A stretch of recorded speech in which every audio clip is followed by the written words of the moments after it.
Hi, everyone. Pastor Fulvachny here.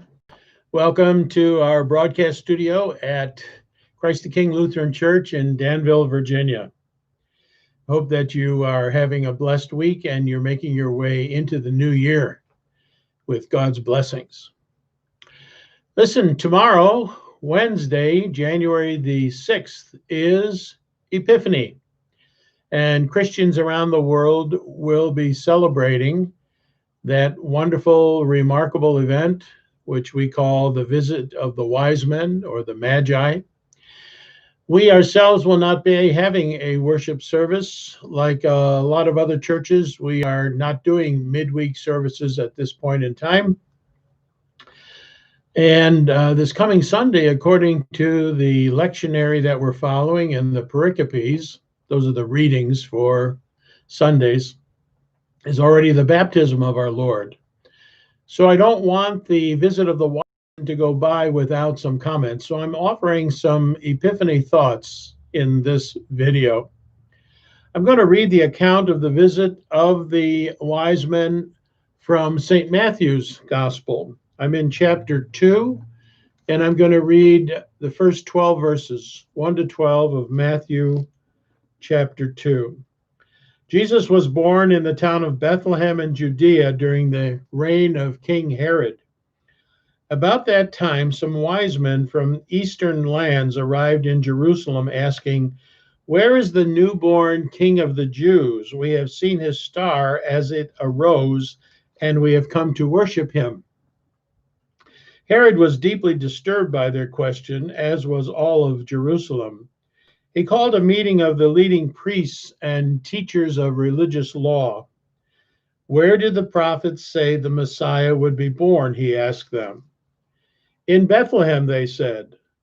"For this is what the prophets wrote, O Bethlehem of Judah, you are not just a lowly village in Judah, for a ruler will come from you who will be the shepherd for my people Israel." Then Herod sent a private message to the wise men, asking them to come see him.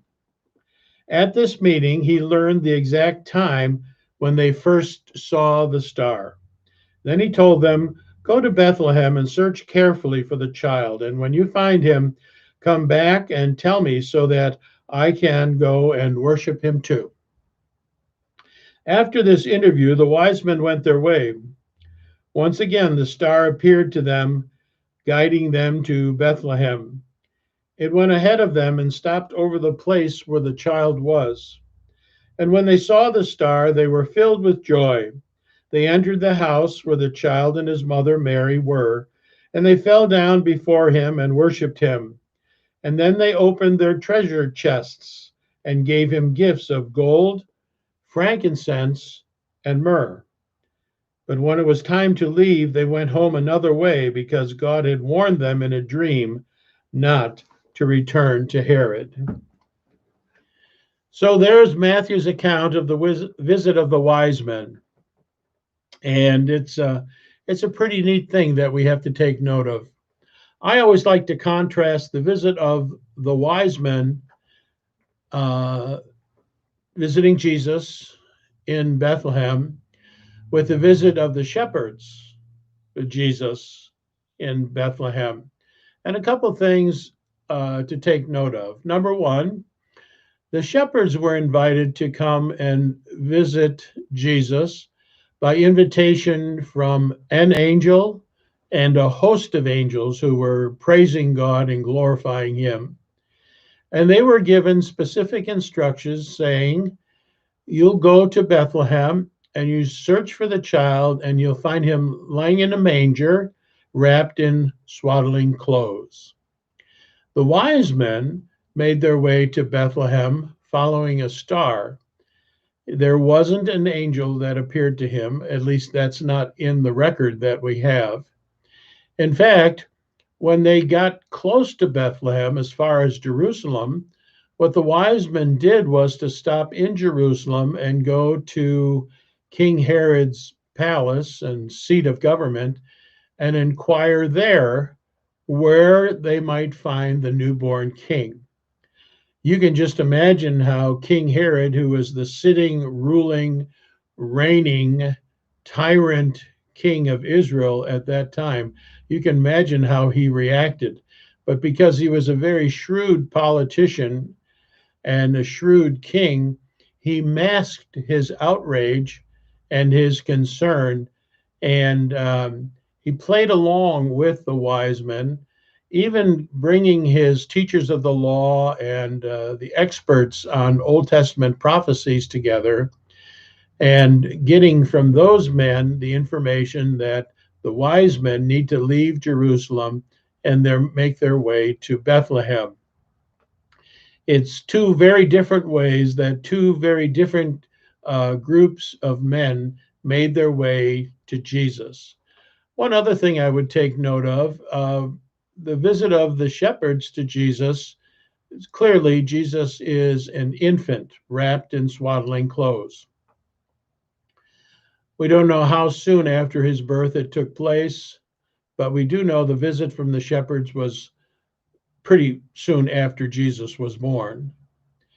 In the case of the wise men coming, the impression is given that Mary and Joseph, for whatever reasons, hadn't returned to Nazareth immediately, but were in Bethlehem, and perhaps Jesus is a year old at this point.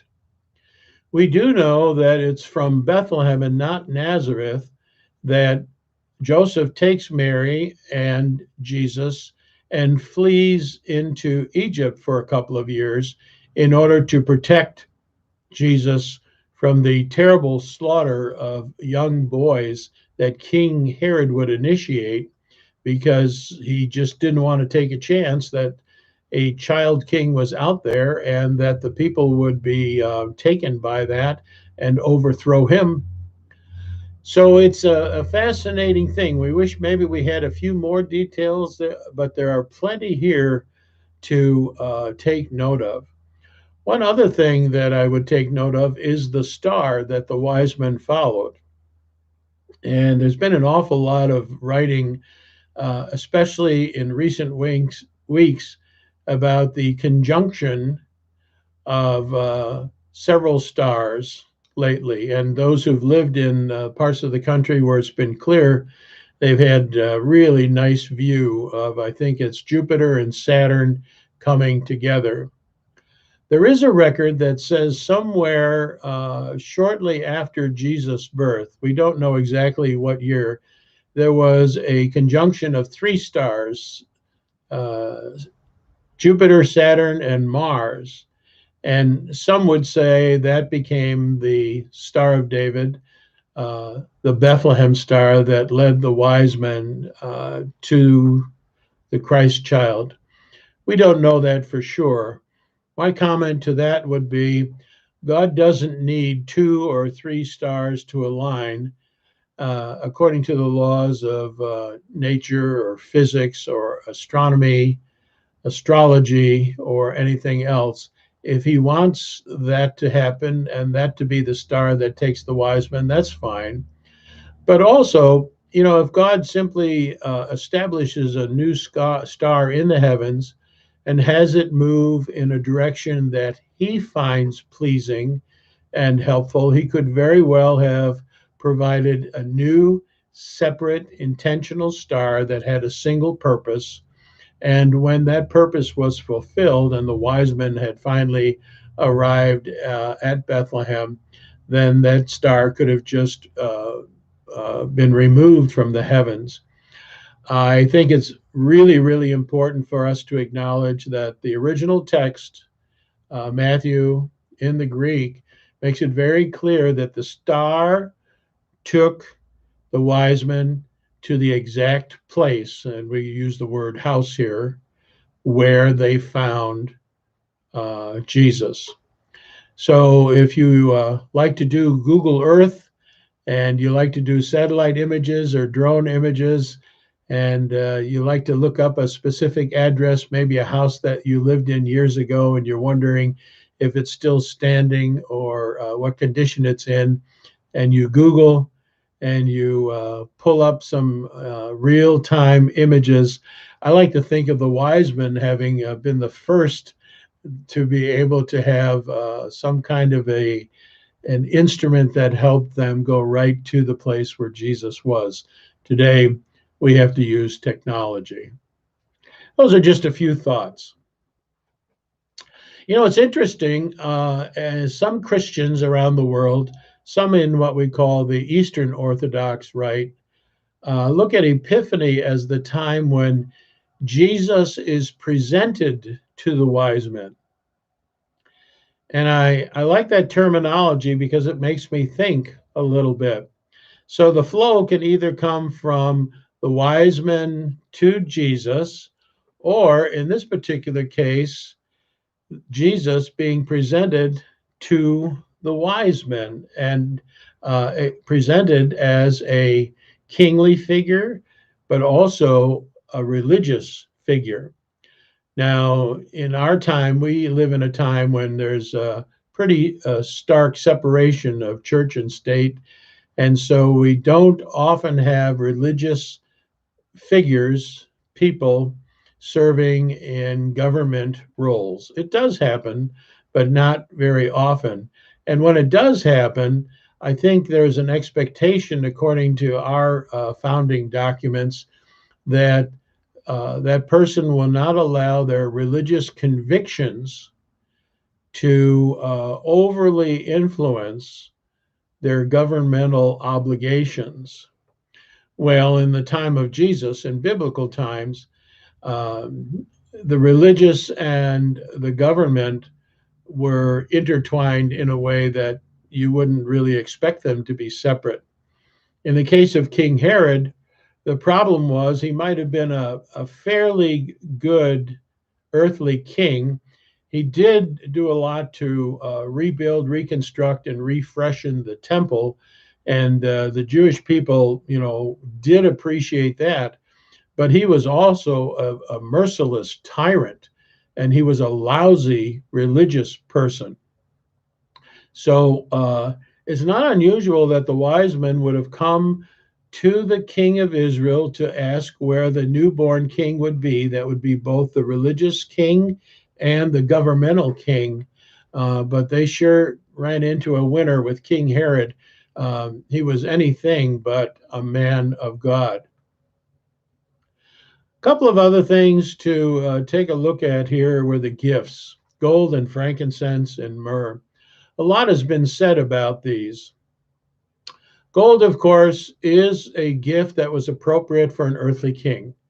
Didn't matter whether it was a good king, a bad king, a religious king, an irreligious king, a godly king, or a self serving, murderous king. Gold was always welcome. In this case, gold would have come to the Christ child as a remarkable gift. And there is some work in the commentators saying that that gold was used in order that Joseph might have been able to have some earthly resources to take his family to Egypt to escape the tyranny of King Herod, and in time to make his way back to Nazareth and establish a home there so that Jesus could be provided for. That's not in the scriptural record, but that is in the records of those who write around the scriptures. Frankincense, we know, is a gift that was used for religious leaders, and it would have been something that would have acknowledged maybe a priestly function or office being held by that person. Myrrh is really interesting because myrrh, as we found out in the burial of Jesus, myrrh is something that dead bodies were anointed with, wrapped in for permanent burial. So myrrh is a gift that designates preparation for death. And of course, we know that the Christ child came into this world to live, to suffer, and to die. So gold, frankincense, and myrrh most certainly are gifts that would be appropriate for Jesus the Christ.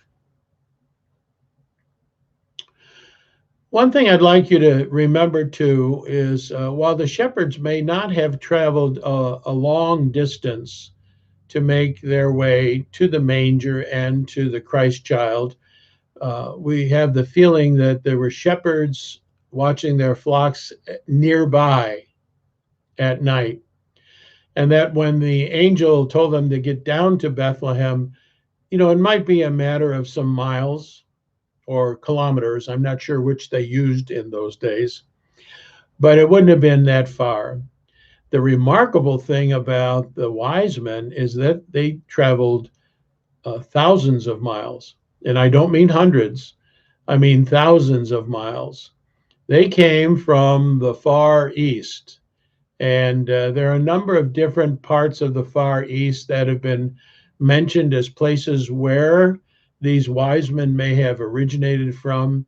There's also traditions that say one of them may have come from North Africa, and one of may have been Oriental in background. All of that is, extra biblical. Even their names are not mentioned in the biblical text, but have been assigned by church fathers and leaders from years and years and years ago. It does raise an interesting thing, a point that I like to make when it comes to preaching on this particular gospel. The shepherds may not have had to travel too far in order to find their Redeemer, Messiah. The wise men traveled very far to find the King of the Jews. And in finding the King of the Jews, they found their own king and new leader as well. How did they even come to know that there would be a King of the Jews born one day? Keep in mind that in the history of the people of Israel, there was a time when the Babylonians, the Persians, if you will, came from the empire to the east, a great warrior, warring, violent empire, ungodly, pagan, came to Israel, ransacked Jerusalem, destroyed the temple, and took many, many, many Jews as hostages and held them for hundreds of years and many generations far to the east of Israel. The day did come when the descendants of those original hostages were able to make their way back to Israel and back to Jerusalem. Let my people go, and all those good things, not from Egypt this time, but from the east. And they were able to reestablish some of the glory and the identity of their nation, their culture, and their religion. Well, it could be that there were still some descendants of those original Jews who did not make their way back to Jerusalem, who were still living as hostage Jews in Babylon, whose teachings, whose culture, whose writings, and whose record of the prophets may have made their way to the wise men. And it's possible that through them, they may have learned that there would be a king of the Jews coming. I'm going through a list of different things here. I hope you find them interesting and helpful. Let's take a look at the conversation between the wise men and Herod in Jerusalem. So remember, this light, this star, has taken these wise men a long, long way, traveling from the east to the west. And as they got closer and into the land of Israel, it appears that the wise men made the decision to go to Herod and his seat of government to get final instructions as to where they could meet the king, the newborn king. I wonder what they were thinking, and I wonder if they realized at what risk they were placing themselves. Imagine going into a tyrant king's seat of government and asking Where's the new king to be found? And the new king is thinking, what? I have killed and eliminated any threat to my kingship up to this point.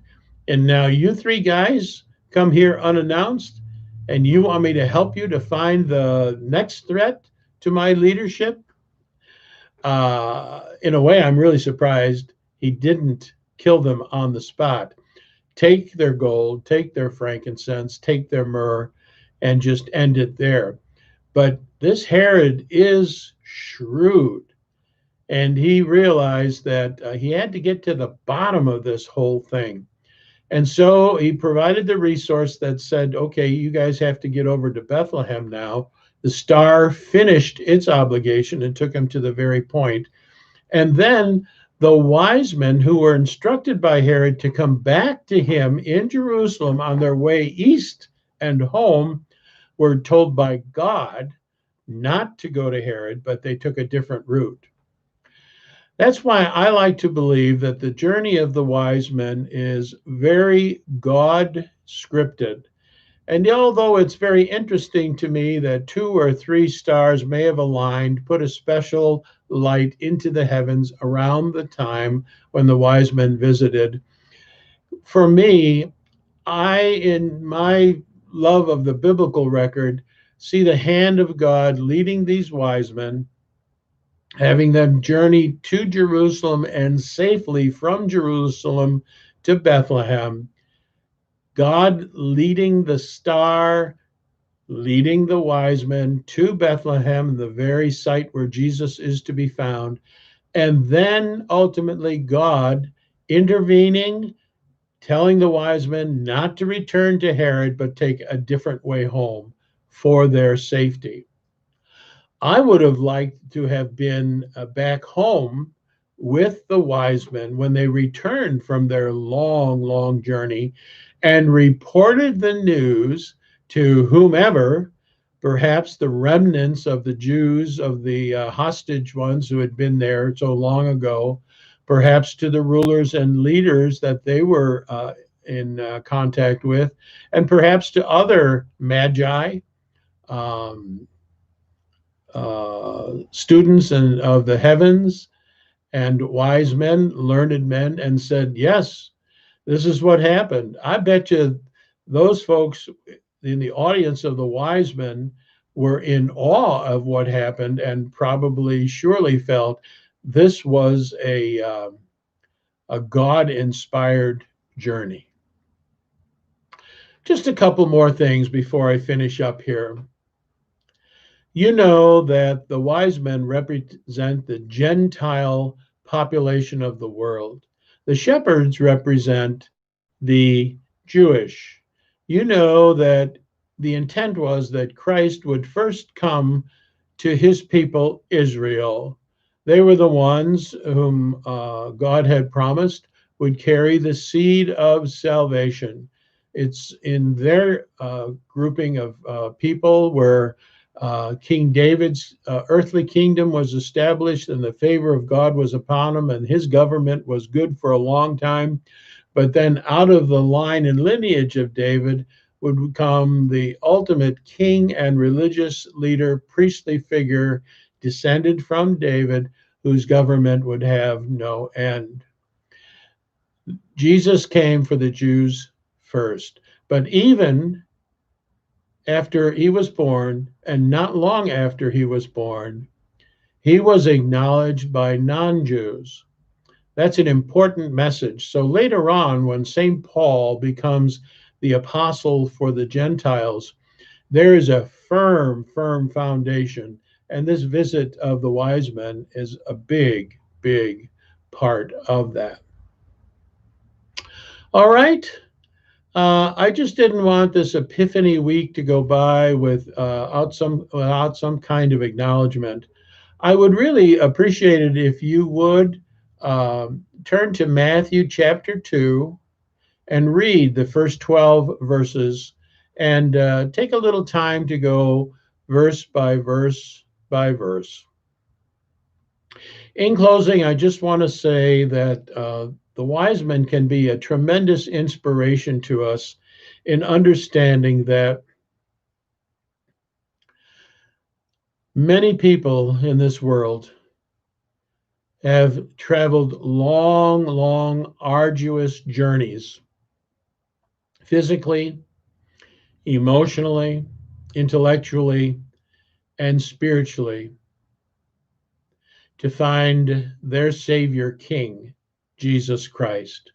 And the testimonies of these people are very, very powerful, and they're very humbling. I myself, and perhaps many of you, have not had to go on a long, tedious, arduous, lifelong journey to find Jesus Christ. He has come to us, and we are forever grateful. Others who have sought to find him have found him, and he has received them, and he has blessed them, and he continues to do that, even in this modern world in which we live. So if you're listening to this video and you're spiritual, but you haven't found the Lord and King of your life, make your way, like the wise men did, to Jesus Christ and present yourself there. You don't have to have gold. You don't have to have expensive perfumes. You don't have to have anything but your humble self. Just present your humble self before the King of heaven and earth. Acknowledge that you need him. Acknowledge your brokenness. Ask God for forgiveness for your many mistakes and sins, and let him bless you with a whole new life. Pretty cool, huh? That's Epiphany and a few thoughts that I have on it.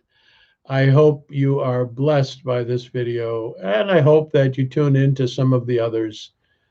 God bless you as we all together worship the Christ child. In his name I ask it. Amen. Bye-bye for now.